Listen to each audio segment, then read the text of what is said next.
వేసవికాలంతో పాటు చాలా స్పెషల్స్ అయితే వస్తాయి కదా! ఈ సమ్మర్‌లో నేను ఏ స్పెషల్స్ చూసానో ఒకసారి చెప్పేస్తాను చూడండి.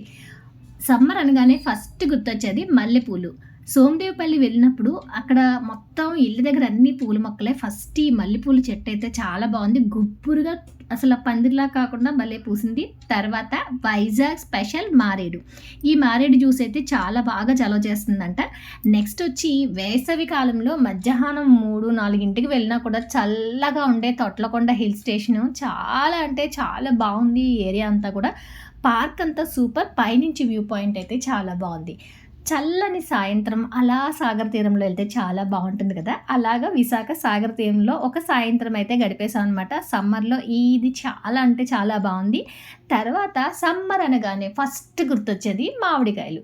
అలా మామిడికాయ తోటల్లోకి వెళ్ళి అసలు ఎన్ని కాయలున్నాయంటే రోడ్లోంచి వెళ్తుంటేనే పక్కనే మామిడి తోట కనిపించిందనమాట. అలా దిగి కొన్ని మామిడికాయలైతే కోసేసుకున్నాం. తర్వాత సమ్మర్ స్పెషల్ తాటి ముంజలు. ఇంటి దగ్గర మొత్తం తాటికాయలే తీసుకొచ్చి కొట్టారండి. తాటి ముంజలు చాలా బావున్నాయి. ఇవే నా సమ్మర్ స్పెషల్. ఎలా అనిపించినాయో కామెంట్ చేయండి.